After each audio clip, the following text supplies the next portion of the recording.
NCC যেটা করা হচ্ছে, হুম। সেখানে যে তারা যে ইন্টারফেয়ার, ওটার যে তার যে রুলস অফ এনগেজমেন্ট, যে কি কি তার ক্ষমতা থাকবে, হ্যাঁ, সেটা সম্পর্কে বিএনপির রিজার্ভেশন রয়েছে। কারণ দে ডোন্ট ওয়ান্ট যে যেমন ধরুন দুটো টার্মে তারা উইন করলো, হ্যাঁ, তাদের প্রায় একই প্রাইম মিনিস্টার, দুটো টার্ম থাকলো, কিন্তু তখন শাসন চালাবার জন্য তারা চায় না যে উপর থেকে অন্য একটা কমিটি অর একটা অর্গানাইজেশন হুম। তাদেরকে কন্ট্রোল করে। কারণ আমি কিন্তু দেখুন, আমি কিন্তু একটা আর্টিকেল লিখেছি ডেইলি স্টারে, ওখানে কিন্তু আমি কনস্টিটিউশনাল রিফর্ম সম্পর্কে 11 পয়েন্টস দিয়েছিলাম।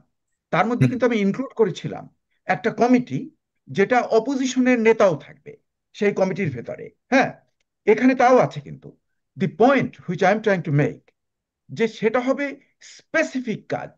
যেমন ধরুন যে দুদককে ই করা, নমিনেশন দেওয়া এবং তাদেরকে ই করা, অ্যাপয়েন্ট করা। আবার যেমন ধরুন ইলেকশন কমিশনকে অ্যাপয়েন্ট করা। এগুলো হলো ভিন্ন জিনিস, but not to interfere with the day to day sovereign power of the prime minister on behalf of the people or on behalf of the parliament। এখানে তাদের রিজার্ভেশন আছে, এবং আমি মনে করি that reservation is very valid. এটা একটা ন্যায্য ইসের হবে কি, তাহলে এমনও হতে পারে যে যেখানে সামরিক বাহিনীর জেনারেলও থাকবে ওই ওই এনসিসিতে, তাহলে এটা হয়তো তুরস্কের মতো একটা কনস্ট্রেন্ট ডেমোক্রেসি হয়ে যেতে পারে, হ্যাঁ। হুম। এবং সেটা কিন্তু অ্যাকসেপ্টেবল না পৃথিবীর। কিন্তু দেখুন তুরস্ককে কখনো এরা ইউরোপিয়ান ইউনিয়নে নিচ্ছে না কেন? ন্যাটোর মেম্বার, হুম। ন্যাটোর one of the most powerful part is hmm. Turkey, তুরস্ক, কিন্তু তাকে ইউরোপিয়ান ইউনিয়ন নিচ্ছে না কেন? যেহেতু তার কনস্টিটিউশনের ভেতরে এরকম একটা কনস্ট্রেইন্ট রয়েছে, যেখানে বিভিন্ন অনির্বাচিত লোকজন তারা কন্ট্রোল করবে। সেটা তারা তারা মানে ইউরোপিয়ান যারা ডেমোক্রেসির মানে জন্মদাতা এবং ডেমোক্রেসি প্র্যাকটিস করছে, তারা সেটাকে স্বীকার করেনি। সেজন্য আমি বলছি যে এনসিসির ব্যাপারে যে হুম। মানে যে রিজার্ভেশনটা আছে বিএনপি, সেটা কিন্তু গণতন্ত্রের স্বার্থে একটা ভ্যালিড রিজার্ভেশন। এটা নিয়ে ডিবেট হতে পারে, হ্যাঁ, এবং সেই ডিবেটের মাধ্যমে একটা সিদ্ধান্তে আসা উচিত। কিন্তু আমি আরো একটা কথা বলবো, যে আপনি যতই সংস্কার করার চেষ্টা করেন না কেন, হ্যাঁ, একটা আনইলেক্টেড অর্গানাইজেশনস লাইক বিদেশ থেকে যাওয়া, মানে হুম। যুক্তরাষ্ট্রের নাগরিকদের দ্বারা করা যে এই এনসিসি এবং অন্যান্যগুলো, এগুলো কিন্তু নেক্সট যে পার্লামেন্ট সে যদি এটাকে র্যাটিফাই না করে, এগুলোর মূল্য জিরো। এটা আমি আমি বলতে চাচ্ছি।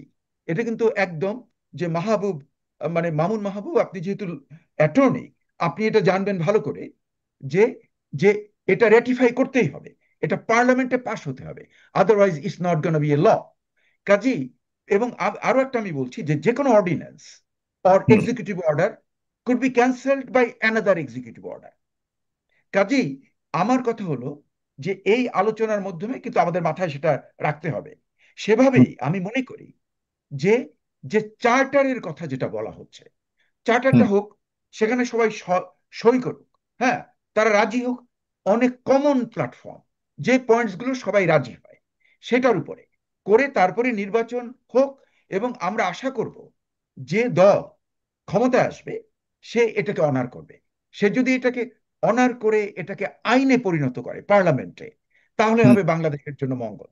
কিন্তু তারা যদি না করে, তাহলে দেখা যাবে যে এটা একটা প্রমাণ রয়ে গেল যে তোমরা যেটায় রাজি হয়েছো, ন্যূনতম হুম।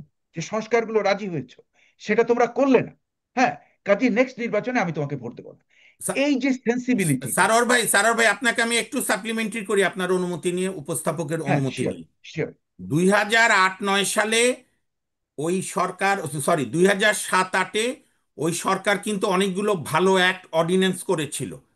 ইয়েস, আমি সাগর ভাই তো জানি। আমাকে খালি আমাকে ভালোবেসে খেপায় যে মামুন সুযোগ পেলে বিচার বিভাগ আনে, এছাড়া উপায়ও নাই। যেমন বিচারপতি নিয়োগের আইন, অধ্যাদেশটা কিন্তু 111-এর সরকার চমৎকার আইন করে অধ্যাদেশ করেছিল। এরকম আরো কিছু করেছিল, তথ্য অধিকার টধিকার সব। কিন্তু শেখ হাসিনা এসে খালি তার যেটুকু সুবিধা সেটুকু রাখলো, আর যেটা তাকে মানে জবাবদিহিতার মধ্যে আসতে হবে বা দলীয়করণ করতে পারবে না যে আইনগুলো থাকলে, সবগুলো সে রেটিফাই করলো না। হুম। অতীতেও আমরা এরকম দেখেছি। এই জন্যই আমি শেষ করে দিই আপনার অনুমতি নিয়ে, হুম। এইবারে আপনি যেটা বলেছেন, জুলাই সনদে সব দলে স্বাক্ষর নিলে অন্য কিছু না, জনগণের কাছে একটা লিখিত দলিল থাকবে। এরপরে নির্বাচিত সরকার আর না মানলে জনগণ বলতে পারবে তুমি ওয়াদা লঙ্ঘনকারী। ধন্যবাদ। এইটাই তো আমি বললাম, হুম। আপনি আরো সুন্দর করে এটাকে এটাই এক্সপ্লেন এটাই করুন। করতে যাচ্ছে ঐক্যমত এবং কমিশন, তো আর কোনো কিছু করবার এবং নাই। এইভাবেই চলবে, হ্যাঁ, হ্যাঁ। এইভাবেই চলবে। কিন্তু আমাদের আমি আরেকটা মনে জিনিস করি যে মাথায় রাখতে হবে, এবং আমাদের এর আগে এই জিনিসটা উপর কমিটমেন্ট থেকে ইম্পোজ ভায়োলেশনের করা কিন্তু যায় না। ইতিহাস আছে। কমিটিশন কমিটি কি বলে, কমিটমেন্ট ভায়োলেশনের ইতিহাস কিন্তু আমাদের আছে। না, লম্বা। আমরা আছে, কিন্তু কিন্তু হ্যাঁ, ভবিষ্যতে মানুষ, বর্তমানে আমি যে দেখছি যে বাংলাদেশের জনসাধারণ যতটা মানে শিক্ষা পেয়েছে এবং তাদের যে জ্ঞান বেড়েছে এবং তাদের যে ইনভলভমেন্ট বেড়েছে, তাতে আমি আশাবাদী যে ভবিষ্যতে ট্রায়াল অ্যান্ড এরারের মাধ্যমে আমাদের একটা ভালো সিস্টেম চলে আসবে। আমার দারুণ আমি বেঁচে থাকবো না, কিন্তু এটাই হতে যাচ্ছে। কারণ যেহেতু জনগণ অনেক অ্যালার্ট, তারা অনেক শিখেছে, অনেক শিখছে, অনেক আলোচনা হচ্ছে, তাদের ওপিনিয়ন দিচ্ছে। এবং জানেন যে ইনফরমেশন রেভলিউশন যেটা হয়েছে, প্রত্যেকের হাতে সেলফোন রয়েছে, মোবাইল ফোন রয়েছে, কাজে তারা গুগল করতে পারে, এটা করতে পারে, তারা জানতে পারে। কাজে আমি খুবই আশাবাদী যে ট্রায়াল অ্যান্ড এরারের মাধ্যমে আমরা একটা ভালো সিস্টেমে যাব। কিন্তু ইমিডিয়েটলি যেটা আমাদের দরকার, যে আমাদের বুঝতে হবে যে উপর থেকে আমরা যদি কোনো কিছুকে ইম্পোজ করার চেষ্টা করি, তাহলে হুম, সেটা কিন্তু কাজে লাগবে না, তাহলে সেটা কিন্তু ভেস্তে চলে যাবে। এই জন্য আমি মনে করি যে সমস্ত মেজর দলগুলো, আপনি যেমন ধরেন এখন যাদের 10 জন সদস্য, এই দলেরও একটা ভিউ আছে। কিন্তু পৃথিবীর বিভিন্ন দেশে আমরা দেখেছি যে আনটিল এ নির্বাচন can decide what is your percentage, যদি 5%-এর নিচে ভোট থাকে, তাহলে তাকে বাদ দিতে হবে। উপরে যারা আছে সেইগুলোর ওপিনিয়ন নিয়ে যদি একটা সংস্কার কার্য করা হয় ভবিষ্যতে, আফটার ইলেকশন, সেটা হবে আরো বেটার। তখন পাবলিক রিপ্রেজেন্টেশন হবে বেশি। নট যে আমি একটা একটা দল করে ফেললাম আজকে, ঢাকায় গিয়ে আমি নিবন্ধন করলাম, হ্যাঁ, ভুইফোর, কোনো নেই, ফাউন্ডেশন নেই, আমাকে কাউন্ট করা হলো জামাত এবং বিএনপির সঙ্গে একইভাবে। হ্যাঁ, সেটা তো হবে একদম অ্যাবসলিউটলি মানে ওয়েটিং ফ্যাক্টর যেখানে নাই, যে আমরা স্ট্যাটিস্টিক্যালি যাকে বলি যে এই ভেরিয়েবলটার আমি কতটা ওয়েটিং ফ্যাক্টর, যে বিএনপিকে যদি আমি 10 পয়েন্টস দেই, জামাতকে যদি 8 আর 9 পয়েন্ট কিংবা হোয়াট এভার ইট ইজ, এগুলোকে যদি আমরা দেই, কিন্তু সেটা কিভাবে আমরা সিদ্ধান্ত নেব until there is an election? A fair election অবিলম্বে করা এবং ট্রানজিশনটাকে শেষ করে দেওয়া এবং একটা সুষ্ঠুভাবে ট্রানজিশনটা হয়ে যাওয়া নির্বাচনের মাধ্যমে, এটা বাংলাদেশের জন্য মঙ্গল নিয়ে আসবে। এবং এই যে চার্টার থাকবে এবং আমরা দেখব যে দল নির্বাচিত হয়, এটা যে কেউ হতে পারে, সেই দল এই চার্টারকে সম্মান মর্যাদা করে কিনা।